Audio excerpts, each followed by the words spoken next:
আজ রেল শহরে মোদি ৩ বছর পর খড়গপুরে নরেন্দ্র মোদীর সভা। মেদিনীপুর লোকসভা আসনে বিজেপি প্রার্থী করেছে অগ্নিমিত্রা পলকে।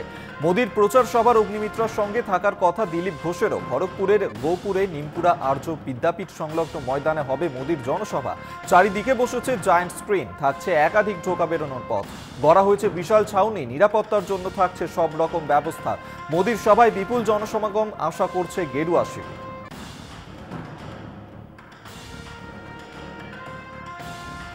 রবিবাসরীয় বঙ্গ সফরে প্রধানমন্ত্রী নরেন্দ্র মোদী। রাজ্যে মোট ৩টি সভা করবেন তিনি। পুরুলিয়া, মেদিনীপুরের পরেই বিষ্ণুপুরে সভা করবেন মোদী। বিষ্ণুপুরের নিকুঞ্জপুরে নরেন্দ্র মোদীর বিজয় সংকল্প সভা।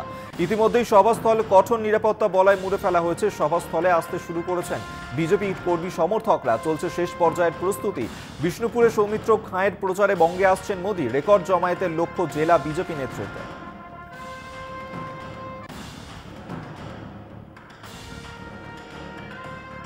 নজরে ষষ্ঠ দফার ভোটের আগে নির্বাচনী প্রচারে পুরুলিয়া, বাঁকুড়ায় তৃণমূল নেত্রীর সভা। রবিবার পুরুলিয়া ও বাঁকুড়ায় মমতার জোড়া সভা। পুরুলিয়ার তৃণমূল প্রার্থী শান্তিরাম মাহাতো ও বিষ্ণুপুরের প্রার্থী অরূপ চক্রবর্তীর সমর্থনে নির্বাচনী প্রচার করবেন মমতা।